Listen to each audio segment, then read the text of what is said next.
the fall of Assad, joy, hope, and fear.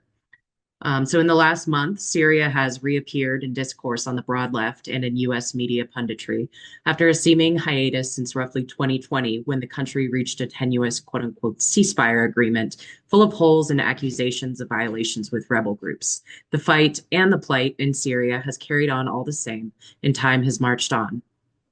Quote, Syria dropped from the headlines even as regime bombing continued to kill civilians, economic meltdown plunged to 90% of the population below the poverty line, and the regime rotted into a narco state sustained by drug trafficking, unquote. That's Wendy Perlman, who's a professor of political science at Northwestern University and has done a lot of writing on Syria and Palestine. The successful overthrow of the 54-year Assad regime has fallen, and we all have an analysis, or at least a hot take, particularly about the forces who are responsible and what comes next. The Western imperialists, the Eastern imperialists, the Western media of the Western imperialists, the Eastern media of its Eastern imperialists, the Western left, the Eastern left, the global left, the lids, the conservatives, the list goes on. Here in our tradition, I aim to put forth our analysis, one that does not subsume the working class and specially oppressed to a state and its geopolitical positionings, but rather one that emphasizes the bravery, aspirations, and steadfastness of the Syrian masses. Within this framing, it will also be our responsibility to understand the ways in which campism in our landscape of socialisms infects such analyses so that we may combat them, understand the nuances of a deeply diverse and complex people with complex lives, and carry forth our perspectives of socialism from below. We say, down with Assad, up with the Syrian people, up with the revolution. We have no illusions about what lies ahead, and to assume that Syrians do not is, to me, flirting with Orientalism and Western-centric chauvinism. The quote-unquote war on terror and its indoctrination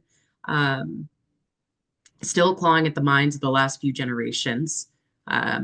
Shout out to pro-Palestine Gen Z here. It hasn't gotten them. We prioritize the demands of the popular revolution.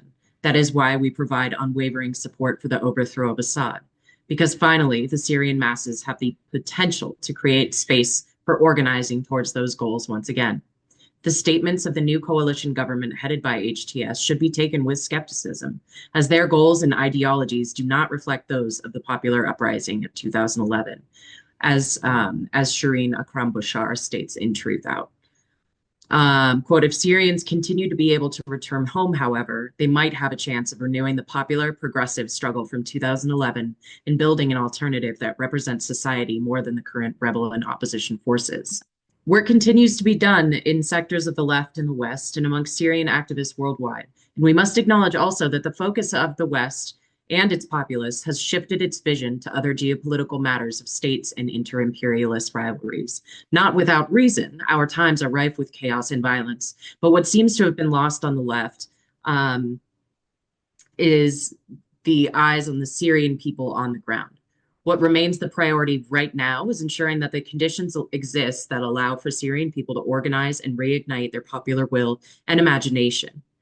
Assad played ethnic groups and religious sects against one another, deepening fractures and anxieties of an already sometimes tumultuous relational environment amongst civilians. Now, with Syria back in the conversation on this momentous occasion, we are obligated to deepen our understanding of some Syrian political history, ethnicity, and religion, developments that have occurred since the time of the Arab Spring, and the ways in which inter-imperialist rivalries wreak havoc on the Syrian people. Admittedly, this is so much history and so many complexities and so many details that I know I'm really doing a disservice to the reality of it, but doing my best here. Syria had unique outcomes for its region, one that deserves special attention. The plunge into civil war, sectarian fracturing, and the development of armed militias, and a government bent on the annihilation of its own people.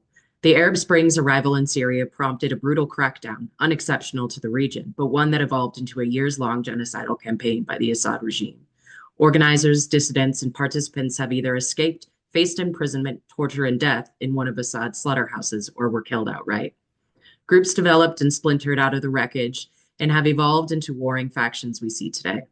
These are often based upon those groups' aims for the outcomes of the state, indeed, some with an Islamist character, including Hayat al-Tahrir al-Sham, HTS, who've taken power. The Kurds under the Syrian Democratic Forces with YPG, which is the People's Defense Unit, and the PKK, the Kurdistan Workers' Party, the latter of whom is designated as a terrorist group by the US, for their part, seek to maintain a state of autonomy and thus have been tolerant of Assad's regime, having struck a deal with him in around 2020, gaining 25% of the country. And instead, they turned towards fights with Turkey and their agents of the Syrian National Army against the push into their territory. Some of you may have been more familiar or heard of Rojava. You felt really supportive of it with good reason. It has been a beautiful experiment of democracy and progressive practices. Believe it or not, these Kurds have received funding from the US simply due to its pushing back of the Islamic State, which is another militia, ISIS. They were the big talk in around 2014 in particular.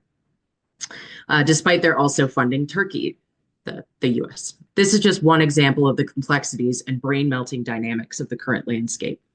Today, violence has killed more than 500,000 people, 85% of whom is the responsibility of the regime, and led to one of the largest diasporas in recent memory. 12 million people fled their homes. 6.1 million have become internally displaced. An estimated 60,000 people were killed in Assad's carceral state.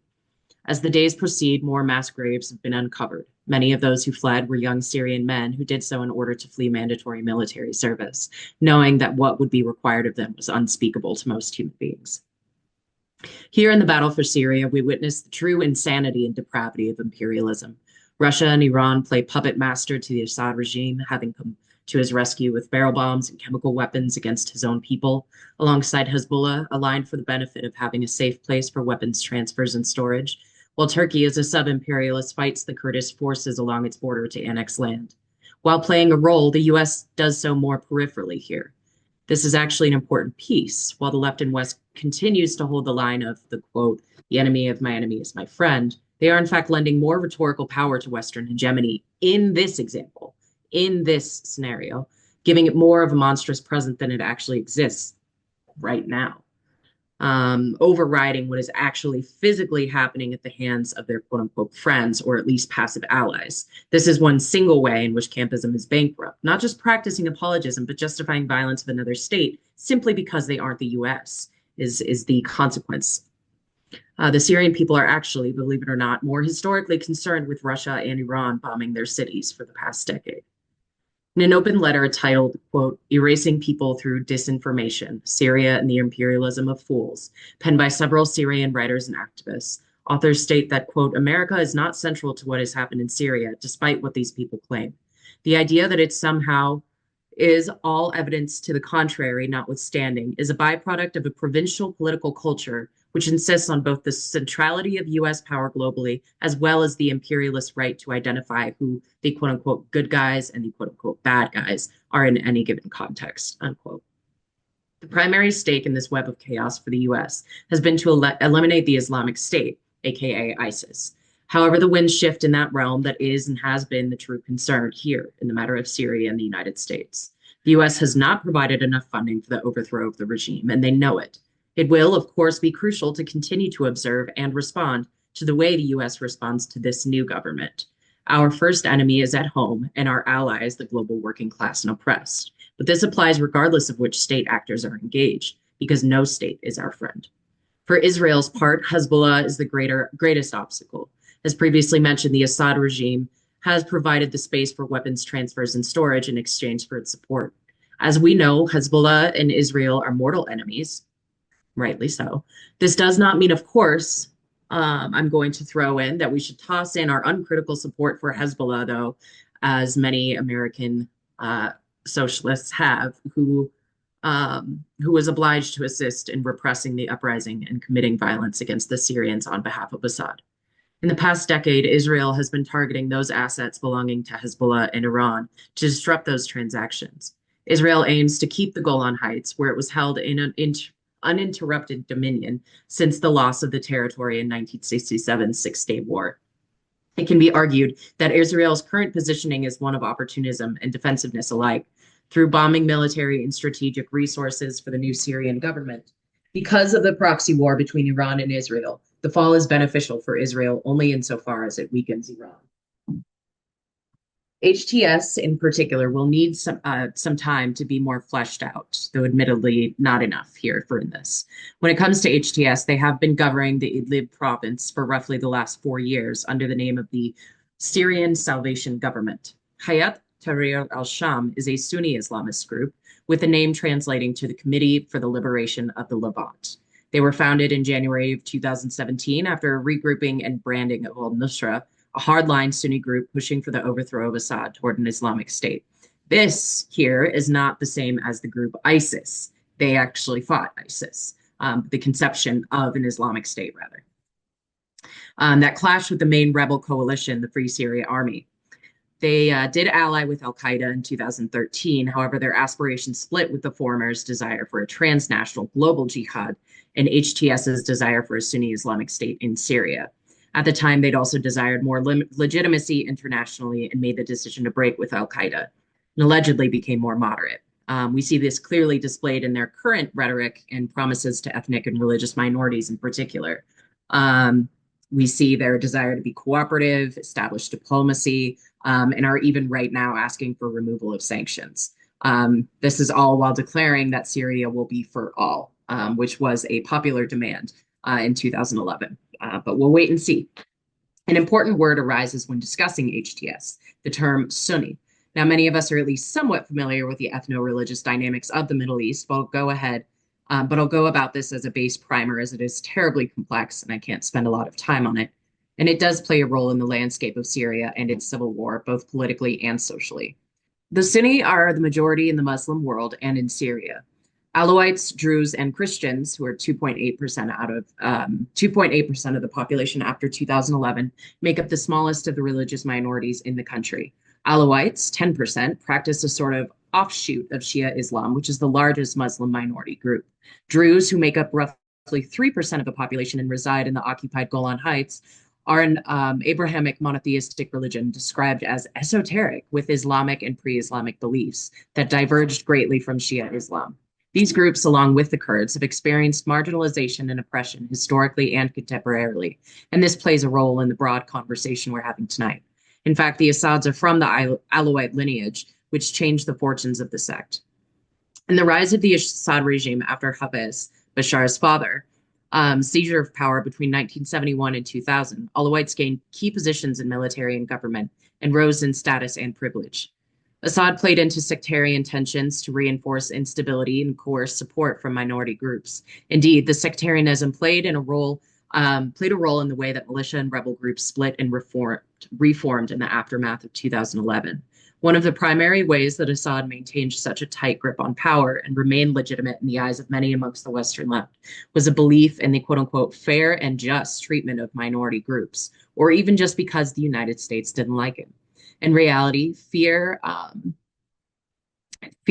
bot protection are often reported to be the reality for many members of minority ethno-religious groups in the country. For some, the privileges they received as Christians, for example, were too beneficial to lose. These included political and economic opportunities, primarily in Damascus and Aleppo. Many minorities saw the regime during this time as their protector from sectarian violence, with no viable alternatives available, despite its growing unpopularity. It was Assad's justification for authoritarianism, despite Syrians' awareness that the regime operated as a quote-unquote personal fiefdom, as Akram-Boshar calls it. During the civil war, it was the Assad regime willing to commit that violence. It will be of the utmost importance that the Syria that follows that of the Assad regime be a Syria for all, which again, as I just mentioned, was one of the popular messages of the revolution, which again is what HTS has been proclaiming. And this will be worth observing. Assad's political party and that of his father is called the Ba'ath Party. It was founded in 1947 and went through many evolutions, particularly in 1960 to 1964, with an injection of more militaristic prioritizations, and beginning in 1971, its takeover by Hafez al-Assad. Baathism emphasizes Arab nationalism and pan-Arabism, believing in one regional Arab state. The term means resurrection or revival. Because of this kind of Arabism there, that's kind of one of the rejections of the Kurds, is because they are not technically Arabs, just as a side note. Its original slogan was unity, freedom, and socialism, but did not give thought to the problems of peasants or workers. In reality, those words held some different meanings, actually different meanings. So the unity piece, of course, was around nationalism and pan-Arabism. The freedom piece was around colonial oppression, which flowed into the use of their word socialism, which was interpreted as something originating under Muhammad, but and had a focus on liberation from oppression, but it wasn't a focus on economics or class. The party did experience a radicalization from 1960 to 63 that claimed more of a Marxist character, indeed incorporating the tenets that class struggle is the moving force of history. Scholar Abraham Batsur wrote in 1968 that the doctrine was a blend of nationalist pan-Arab radicalism with a moderate social program, agrarian reform, and partial nationalization without infringing individual property rights, and with a neutralist policy towards the global struggle between the communist and Western blocs. In 1964, the Ba'athist military took command and Assad began his ascendancy, the elder Assad. Jumping ahead several years, after Assad the Elder gained rank in the party's air force when a coup occurred that saw civilian leadership of the party overthrown and exiled. He became the Minister of Defense, losing the Golan Heights in 1967, like I previously mentioned. By 1971, he had overthrown his mentor and became prime minister with a suspicious vote outcome in the upper high 90s in 1971 and enacted the corrective movement, which saw a beefing up of the private sector, namely. In 1973, the new constitution implemented a presidential monarchy, consolidating all state power beneath him. He funded public goods through wealthy Arabs and received loans from the INF to gain popular support and swiftly eliminated any political dissidents. Scholar and activist Joseph Dar, who's written so many incredible things from the perspective of the Syrian left, gives a primer to the conditions faced by workers through the Ba'ath Party evolution and rise of Bashar al-Assad. And that piece is called Between Control and Repression, the Plight of the Syrian Labor Force.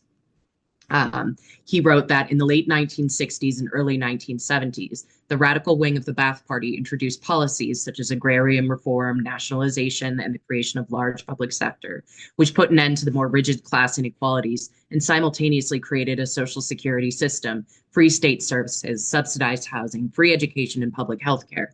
These measures satisfied large sectors of the working class and small peasantry. Hafez al-Assad's rise to power in 1970 marks the end of these policies and the beginning of a process to win the favor and support of the private sector by implementing gradual economic liberalization measures. At the same time, severe austerity measures were implemented. Employment in the economy's public and administrative sectors was capped, and wages lagged behind inflation. When Hafez died in 2000, the first son had done so as well, and Bashar, while not intended for the inheritance of the proverbial throne, became the de facto leader. The party changed the laws to adjust the age requirement for prime minister and swiftly ensured his rise to power. Bashar had been an army doctor and inherited an authoritarian legacy that sealed the fate of Syria for the following 23 years. Joseph Dar, once again, follows by saying, the deepening of economic liberalization following Bashar al-Assad's rise to power in the decade prior to the Syrian uprising intensified the unfavorable living and working conditions of various sectors of the labor force in the country. The general situation only worsened in all respects when the war broke out, while the employed labor force in the country shrank considerably due to large-scale infrastructure and destruction, militarization, and the forced departure of millions of Syrians from the territory. At the same time, the participation of women in the labor market increased markedly without, however, enhancing their social and economic status in society. The Syrian regime's past and present repressive practices have been employed against forms of independent activism by laborers and peasants. The mechanisms of control imposed through the General Federation of Trade Union Workers, the General Federation of Peasants, and other professional associations, in addition to a body of policies based on clientelism, political loyalties, and sectarian ethnic discrimination, have imposed severe obstacles to any significant collective labor self-organization and class-based identification. Under the leadership of the Ba'ath Party, the role of workers and peasants' federations and professional associations as part of the regime's networks was also significantly regenerated in the state's internal and external official representations and in the provision of particular services after 2011. At the very end of 2010, a self-immolation in Tunisia by a young man sets off the fires of the Arab Spring, which is a beautiful mass movement full of revolutionary conjectures that spread all across the Middle Eastern world and saw uprisings of millions of people with popular democratic demands and the toppling regimes. The same did not happen for Syria, and before we can speak to any outcomes that we're seeing today, we must speak to the Syrian experience in the Arab Spring. So when it reached Syria, those that poured into the street began with demands for simple reform: freedom of the press, democracy, equal rights for Kurds, economic reforms, and more. When two young boys graffitied the phrase, "It's your turn, doctor," the state arrested and tortured them. Demonstrations began in the city of Daraa, and live rounds were rained into the crowds. After that, the phrase, which was generally oft spoken amongst the people, "Whisper, the words have walls," would be put to the side, and screams for justice would take its place. Tens of thousands would find their way into the streets. Demonstrations went from demanding reforms to demanding his ouster and eventually taking up arms. Assad vowed to quell the unrest and claimed that demonstrations were machinations from the West in a foreign conspiracy to foment sectarian strife. Another quote from Perlman, who I mentioned above, states that people that she interviewed regard such rhetoric as itself a strategy to quote unquote sectarianize the conflict, to divide citizens who shared a unifying aspiration for accountability and good governance. They insist that demonstrations often began at mosques, not because they were led by Islamic extremists, but because mosques were the only place where people could legally gather. Many news stories about Christians or atheists who participated in Friday prayers simply to join marches from the start. The civil war came as a result of the immense repression and violence committed at the hands of the Assad regime. The US imposed financial sanctions, and the people made people tumble further into poverty. Quote, committees formed across the country helping to coalesce common demands, slogans, and principles. Those leaders were killed or detained. Through the movement, one of the leading coalitions of eclectic groups was the Free Syrian Army, who held a, quote, broad support of democracy, secularism, and identity, unquote. That's from Akram-Boshar. It is the Free Syrian flag that we see in photos from that era and from the celebrations of Assad's fall today. And that rebel group that filled the vacuum where the popular mass movement was lost. Members of the Syrian military defected to protect their homes and communities, quote, liberating entire cities and regions of the country from the regime.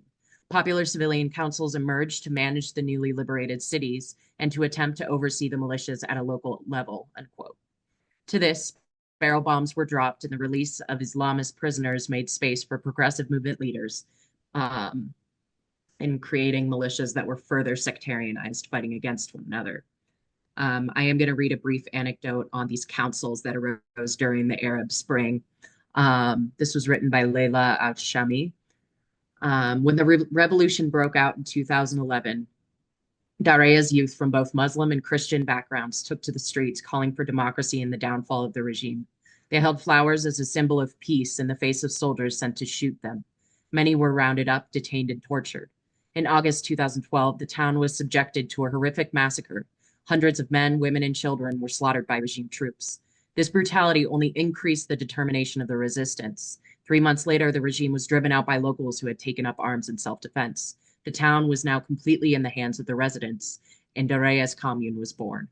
A local council was established on 17 October 2012 to manage the town's affairs and help the internally displaced and injured. Its 120 members chose executive by votes every 6 months, and the council head and deputy were chosen in public elections, some of the first free elections to have occurred in Syria in over 4 decades. The council provided all essential services such as water and electricity to the approximately 8,000 residents who remained from a pre-uprising population of 80,000. It set up a relief office, which operated a soup kitchen and tried to build self-sufficiency by growing crops, which it distributed to residents. The council ran 3 primary schools, and all other educational facilities were out of operation due to repeated aerial bombardment. A medical office supervised the only field hospital which provided for the sick and wounded. Darea's autonomy was defended by a local Free Army Brigade, which was subject to the civil authority of the council. Darea represented the antithesis of the Assad state. The people themselves built a society which was democratic and free. Alongside the activities of the council, a group of women founded Darea's Free Women to organize protests and humanitarian assistance. They began producing and distributing an independent magazine called Ana Baladi, which means Grapes of My Country, to challenge the regime's media monopoly and promote peaceful resistance to counter the state's sectarianism and violence. Activists built an underground library, a safe haven where people could go to read, learn, and exchange ideas. Graffiti artist Abu Malik Al-Shami painted hope onto Daria's bombed out walls. Poison, gas, napalm, and over 9,000 barrel bombs were dropped on Daria. In 2013 and 15, we see the intervention of Russia and Iran to save Syria after the regime was close to losing power. This, of course, was solved by the bombing out of entire cities, once again, including Yarmouk refugee camp, composed of the largest population of Palestinians outside of Palestine, 160,000. Russia provided the bomb, Iran the militias. In 2016 Aleppo and Idlib, there had been 395 active town, city, and neighborhood councils despite the violence. They were met with a kneel or starve policy, a classic war crime depriving a population of sustenance. 300,000 residents of Aleppo were once again under siege. From 2014 to 2017, the US was intervening to fight ISIS in the east, close to the Kurdish territories. Above, Joseph Dar discussed the lack of an organized labor movement that was not buckled by repression or under the control of the regime. He credits this to part of the reason that more success could not be found in the early days of the revolution, stating that the existence of these very bodies were key elements in the overthrow of regime heads in Tunisia and Egypt in 2011, citing strikes and collective action by both workers and the unemployed. He stated in 2020 that the most important protagonists in the uprising were economically marginalized rural workers, urban employees, and self-employed workers. These segments of the population did not, however, develop organizations on the basis of their class identity during the uprising. In fact, collective action led by workers remained limited even when their social situation worsened as a result of the armed conflict. This quasi-absence of independent workers' organizations is still a reality in 2020, although criticism and protests against the Syrian government economic policies have been gaining traction since the beginning of 2020. That year, a ceasefire was brokered by Russia and Turkey, and the violence has been overlooked as something to be managed, if that. States have begun to focus on other matters like Iran with Israel and Russia with Ukraine, a theory that has gained ground in understanding Assad's fall. From then until now, it has been deemed a frozen conflict. Clearly, that is not the case, as we are here having this conversation tonight. It will be crucial to follow the developments in the coming months. We must look to the Syrian popular movement, support democratic and progressive aims wherever the opportunity arises and however small. If the Syrians went up against the Leviathan Assad, they can stand up to anything. While Dar puts forth an excellent analysis on the working class in Syria and the state of class struggle during the civil war, I'm not talking tonight about the ways that we can further the socialist movement in Syria at this moment, but I will use another apt quote from him in a piece he wrote just on the 9th that argues why we will need the revival of a mass movement to resume the struggle for justice into a struggle for socialism. Quote, we have to face the hard fact that there is a glaring absence of an independent democratic and progressive bloc that is able to organize and clearly oppose the Syrian regime and Islamic fundamentalist forces. Building this bloc will take time. It will have to combine struggles against autocracy, exploitation, and all forms of oppression. It will need to raise demands for democracy, equality, Kurdish self-determination, and women's liberation in order to build solidarity amongst the countries exploited and oppressed. There is space now for Syrians to try to rebuild civilian popular resistance from below and alternative structures of power, unquote. He says, quote, Syrians also fear what may come next. There is no longer an organized democratic opposition inside the country. Assad made sure of that. The militias that are reclaiming territory don't represent Syria's revolutionary aspirations, unquote. When considering our positioning in the initial days of the ousting, here's what we support. The space to imagine, organize, and realize the aims of 2011, onward onto total human liberation through revolutionary socialism. The revolution is not coming today and probably not tomorrow, but today is for celebrating. A man was quoted in Perlman's book stating that, quote, anyone who doesn't live this moment cannot consider himself alive, in reference to his first experience at one of the 2011 demonstrations. I argue that we celebrate Syrians' hope to find themselves alive once more, showing our solidarity in whatever struggles lie ahead. I'm going to talk about the fall of Assad and since the fall, and then I have a little section on called combating bad takes. Uh, so on November 27th, HTS and SNA launched a military campaign that took control of Aleppo and Idlib, the governance of Aleppo and Idlib. and then Hama and Homs. On December 1st and 2nd, Russia supported Assad in bombing Aleppo and Idlib. Independent of HTS and SNA, Sweda and Daraa governorates liberated themselves via the efforts of popular local armed opposition forces. Additional independent opposition forces liberated Damascus. Um, so it's, I guess I should go back to a map, but the point is there was a lot going on. This wasn't, uh, Turkey taking over. The Assad regime collapsed like a house of cards with little resistance. Neither the regime's imperial sponsor Russia nor its regional backers Iran and Hezbollah were willing to or able to defend it. Um, the SNA, with the support of the Turkish military, attacked northern Aleppo and Manbij, uh, which were controlled by the SDF, the Kurdish group. Um, when the SDF captured most of the Deir ez-Zor governorate, which is in the southeast, when Assad and pro-Iran militias withdrew to fight HTS and SNA. And the SDF extended their control over much of the northeast. Thousands of political prisoners have been released from Assad's notorious dungeons, but notably, HTS has not freed the political prisoners that they themselves put into Idlib prisons. Uh, so one thing to note is that popular resistance did play a role in the fall of Assad. Uh, Yasser Munif, who or we watched a panel of his. He's the author of the Syrian Revolution. He said that people think about conspiracies, it must be Turkey or Saudi Arabia, but without monumental support from Syrians for ending Assad's regime, it wouldn't have happened. In the southern cities of Daraa and end quote. In the southern cities of Daraa and Sweda, a Druze majority city, people rose up to push out state officials without needing the intervention of the northern Islamist fighters.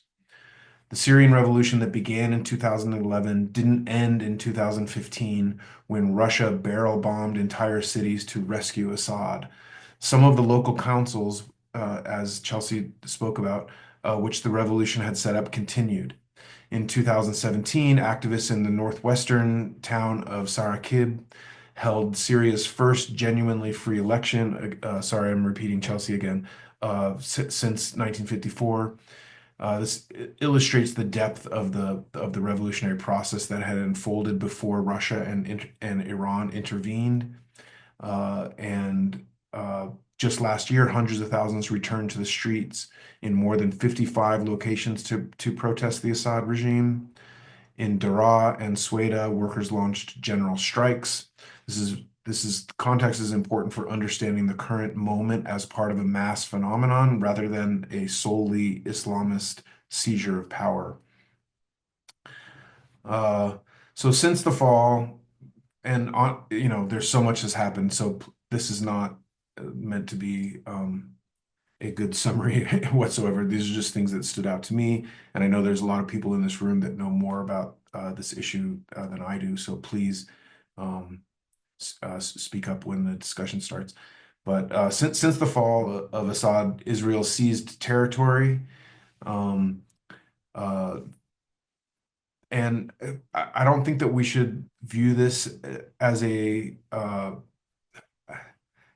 I don't think that this demonstrates that Assad was a check against Zionism, but that the Zionist and Assad regimes had a level of mutual respect that prevented further territorial incursions by the Zionist state. Assad never made a move for the Golan Heights, and nor did he enter the war on the side of Palestine. Let's not forget. The we talked about the emptying of prisons. There's also been, I'm not sure how many thousands of people found in mass bodies found in mass graves of the Assad regime. Um, On the side of the HTS, Jolani, the leader of the HTS, who I'm going to call Jolani, he has a couple names. Um, Jolani quickly sought normalization with Turkey, Lebanon, Jordan, Qatar, Saudi Arabia, the US, and bizarrely, the Ukraine. Um, and he did this to, like, establish himself as the legitimate new ruler. He also has met with Kurdish and Druze leaders. Um, and his attempt to present himself that way seems to be working. Biden had initially had a $10 million bounty on Jolani's head and then quickly retracted it after Jolani met with some US diplomat. Um, so he may be, end up being normalized as the ruler of Syria. Um, Jolani has said that elections could take up to 4 years to organize. Syria's new information minister has promised freedom of the press.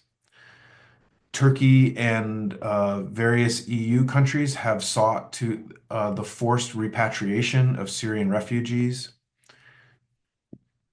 Turkish capital is poised to rebuild Syria, and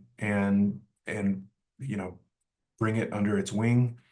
And one other note, the HTS wants all other forces to give up their guns, and I think I read that some Kurdish leaders are receptive to that, to like becoming part of the military under HTS, the Syrian military under HTS. Um, so okay, uh, moving on to some bad takes. A lot of people say that the fall of Assad was the result of a conspiracy by by Western imperialism and or Zionism.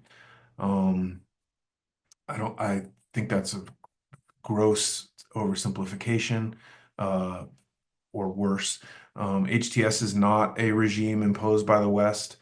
Um, HTS is homegrown and quote unquote independent, in terms of its international connections.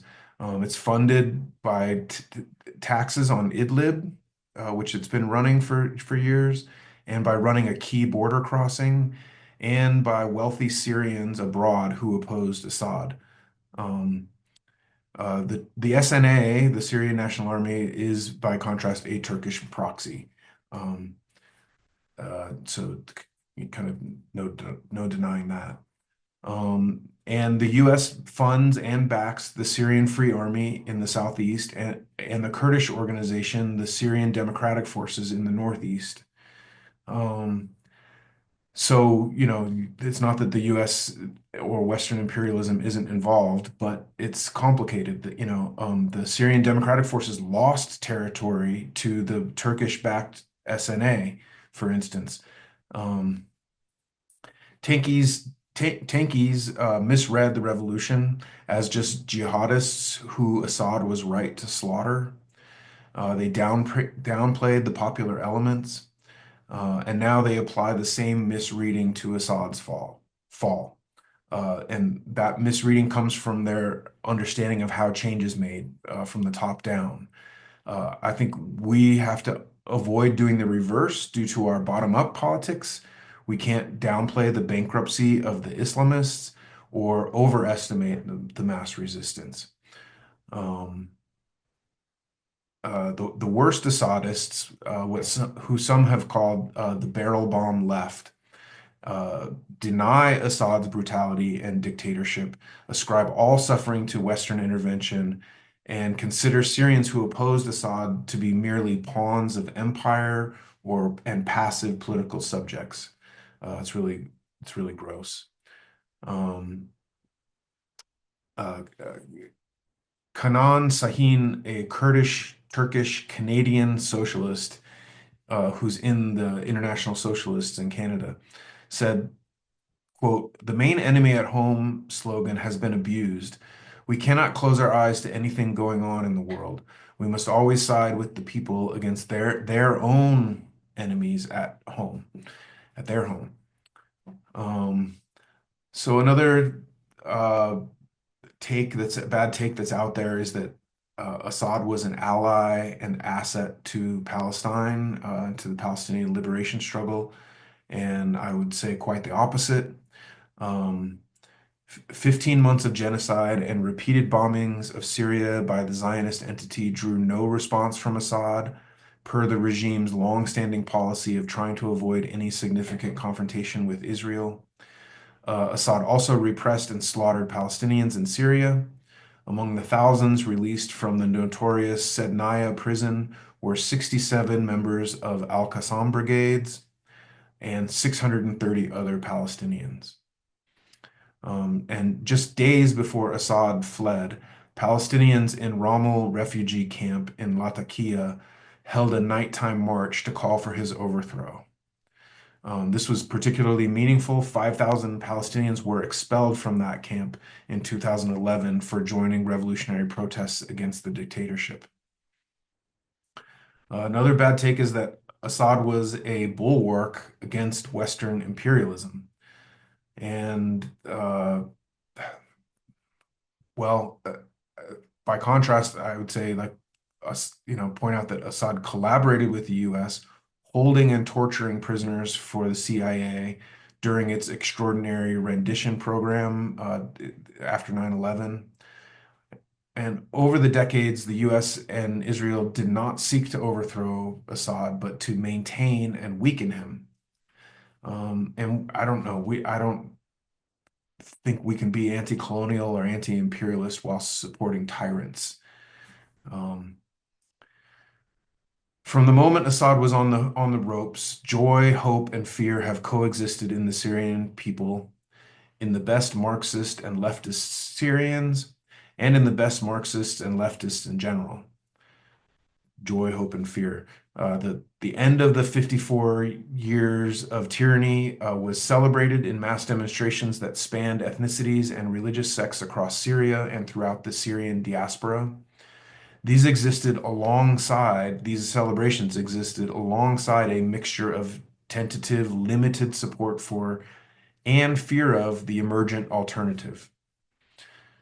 It is a widely recognized fact that there is no organized progressive force that could oppose Assad and the Islamists. Assad blew it to smithereens. No one has had any illusions about what the alternative might be. But space has been opened up to renew the fight for a free, inclusive, and democratic Syria.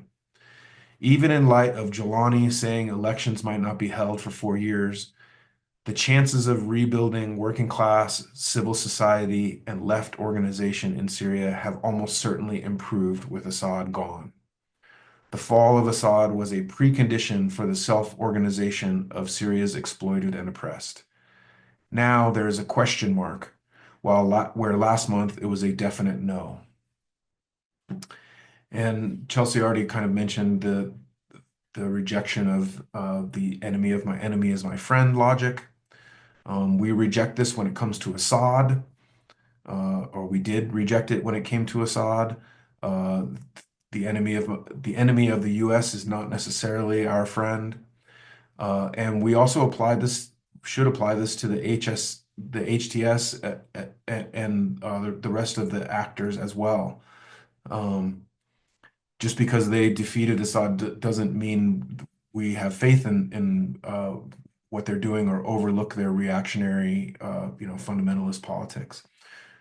We can celebrate the fall of Assad without illusions about what may follow. Um, we reject lesser evilism as applied by social democrats to domestic politics.